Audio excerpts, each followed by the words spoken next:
A Missão dos 70 e a Lição do Lobo é uma série de artigos que estamos estudando. Paiva Neto, em seus editoriais publicados na revista Jesus Está Chegando, nos esclarece a respeito da vida eterna e sobre a influência espiritual causada por almas perseguidoras. No capítulo de hoje, iremos compreender a diferença entre a loucura causada por lesão cerebral e a provocada pela interferência de um espírito menos esclarecido. Recorremos, portanto, à leitura de trecho do artigo, que consta da edição número 89 da revista de abril de 2006. O indispensável auxílio de Deus, do Cristo e do Espírito Santo. Abrir aspas.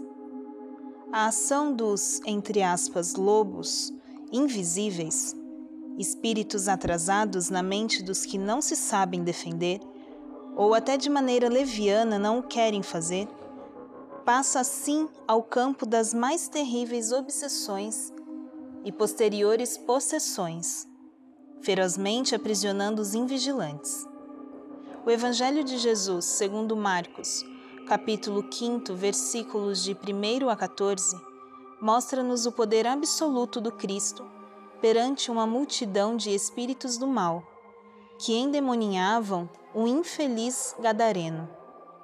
Observamos ali o triste quadro a que chega um ser humano quando atinge o grau de possessão. E o pensamento desgovernado é a porta encontrada aberta por essa categoria de influência maligna. Fechar aspas.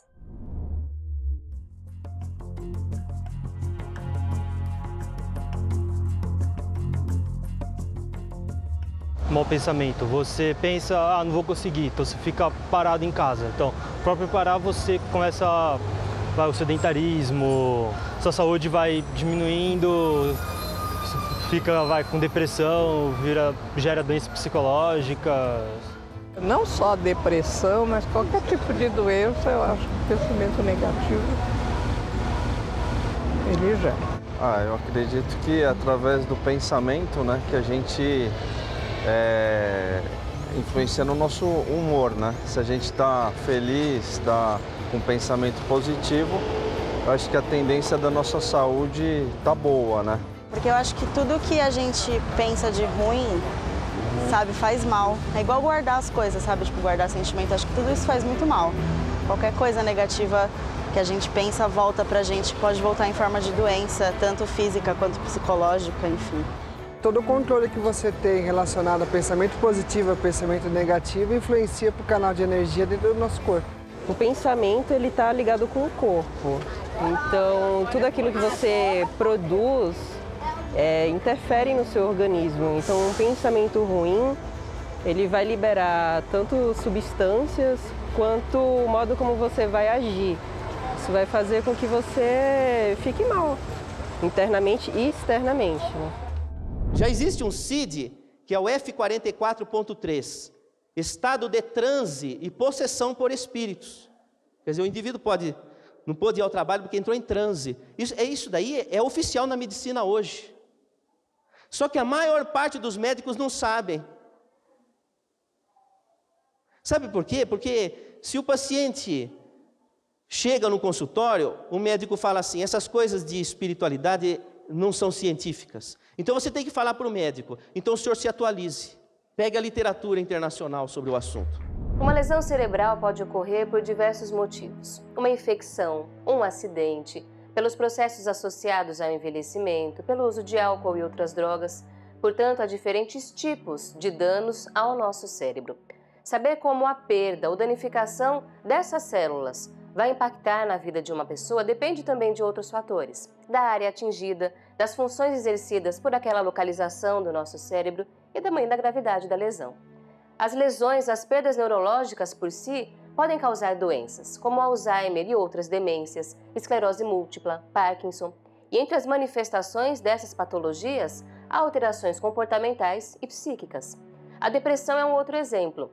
Muito associada à influência de espíritos inferiores, isso realmente pode ocorrer, mas há inúmeros fatores físicos relacionados à vida de uma pessoa que podem levar ao início de um processo depressivo e que não passam necessariamente por um caso de obsessão.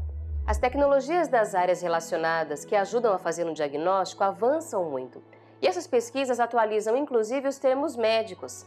A expressão loucura, muito utilizada em outras épocas, hoje já não se usa mais, inclusive também pelo preconceito que foi associado a ela. Hoje escutaremos mais expressões como síndrome, transtorno, disfunção, distúrbio.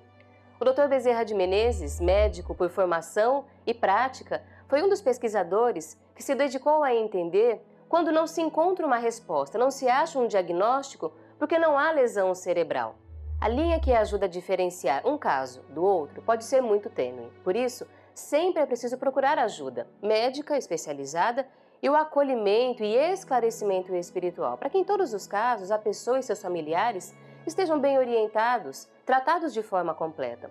Inclusive, as pesquisas mostram cada vez mais que a união do tratamento material e espiritual nos cuidados da saúde traz benefícios de forma integral. Aí, olha, New York Academy of Science, The God Factor, Can Science and Religion Ever Learn to Get Along? Veja, a questão não é definir o que é verdade ou não, é abrir espaço pelo menos para interrogação. Aí, Academia de Ciências de Nova York. Olha lá, o Tratado de Psiquiatria, Kaplan, New York University School of Medicine. Esse daqui, para título de especialista de psiquiatria, você precisa estudar. Então vamos ver o que fala lá no livro. Esse daqui é no capítulo de Teoria da Personalidade. Uma pessoa pode introjetar e identificar-se com um complexo que foi projetado por outra pessoa. Desse modo, os terapeutas podem tornar-se psicologicamente infectados por seus pacientes. Então, a ideia do psiquismo, ele pode contaminar, começa a ter densidade o psiquismo. Aí tem uma outra linha vermelha, aqui, assim, isso. Complexos primitivos emocionalmente carregados têm uma grande tendência de tornar-se autônomos e podem comportar-se como personalidades parciais que se opõem ou controlam o ego. Quer dizer, você pode ter, por exemplo, um medo, uma depressão, alguma coisa que domina você, é um complexo que te domina, não é? Essas personalidades aparecem como imagens em sonhos, como alucinações e como personalidades separadas em casos de transtorno de múltipla personalidade. Eles também aparecem em sessões espíritas, quando médiuns apresentam as assim chamadas personalidades dos mortos. Para Jung, este fenômeno também explicava o animismo e os estados de possessão. Tratado de medicina no mundo inteiro. Quer que eu leia outra vez? Você sabe que quando eu mostro isso para um colega, ele bate o olho e fala, não é possível que está escrito isso. Pois está. Inclusive, a Associação Americana de Psiquiatria diz o seguinte, que o médico deve tomar cuidado para não diagnosticar erradamente determinados casos de pessoas de comunidades religiosas que dizem ver ou ouvir espíritos de pessoas que já morreram, porque isso pode não significar alucinação ou psicose. Bom, se não é alucinação ou psicose, pode ser verdade. Ainda em seu artigo A Missão dos 70 e a Lição do Lobo, o irmão Paiva destaca o exemplo do espelho. Na sua conceituada obra Loucura sob Novo Prisma, o renomado médico, orador e político brasileiro, Dr. Adolfo Bezerra de Menezes Cavalcante, relata um fato curioso. Durante a produção do livro, recebeu uma carta na qual se podia ler uma mensagem creditada ao espírito Dr. Samuel Hahnemann, que fazia uma análise sobre a diferença da insanidade provocada por uma lesão no cérebro da que surge sem que a massa craniana seja atingida. Eis um fragmento dessa missiva que ilustra bem o que seja a obsessão. Abrir aspas. Colocai diante de vós um espelho que tenha defeito em alguns pontos, de tal modo que não reflita a imagem completa dos objetos que se lhe apresentam. É o caso da loucura por lesão do cérebro. Colocai, porém, entre vós e um espelho em perfeito estado, um corpo que possa embaraçar a transmissão da luz que de vós parte para o espelho, e infiel será a reprodução de vossa imagem. É o caso da loucura por obsessão. No primeiro caso, o mal vem do espelho que está estragado. No segundo, vem da interposição de um corpo estranho entre o aparelho refletor e o corpo que se lhe apresenta. Esta figura, toscamente esboçada, basta para assinalar a diferença que existe entre os dois estados em que pode achar-se o espírito encarnado com relação às manifestações de seus pensamentos. Fechar aspas. O irmão Paiva pondera: além de publicar em sua obra a íntegra da mensagem, o nobre Dr. Bezerra teceu alguns comentários sobre o conteúdo dela, dos quais separei este trecho. Abrir aspas. A comparação do espelho é perfeita e ensina claramente como se dão as perturbações nos casos de lesão cerebral e nos de integridade do cérebro. Temos, pois, em resumo, que tudo concorre para tornar evidente a dualidade causal da loucura. Fechar aspas.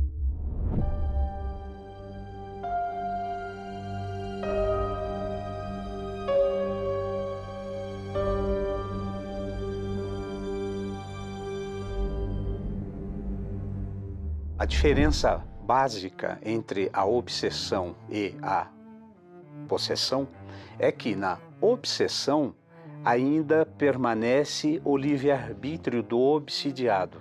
Ele pode fazer a escolha de aceitar ou não, enquanto que na possessão não há mais essa possibilidade, porque a permanente obsessão, aquela incidência permanente daquela influência do espírito, acaba dominando por completo a mente do obsidiado, e isso faz com que ele não tenha mais este livre-arbítrio. Ele fica sob domínio, sob subjugação direta do espírito perverso.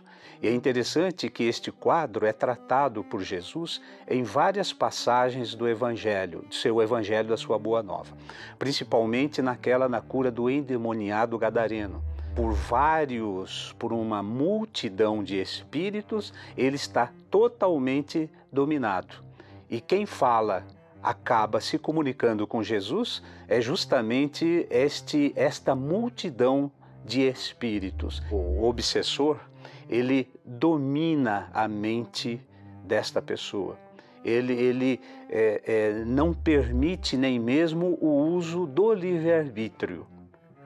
Evidente que é por momentos, não é permanente esse domínio. Ele sofre interrupção, mas retoma sempre, mas de forma a não permitir nem mesmo o livre-arbítrio da pessoa escolher se aceita ou não aquele pensamento.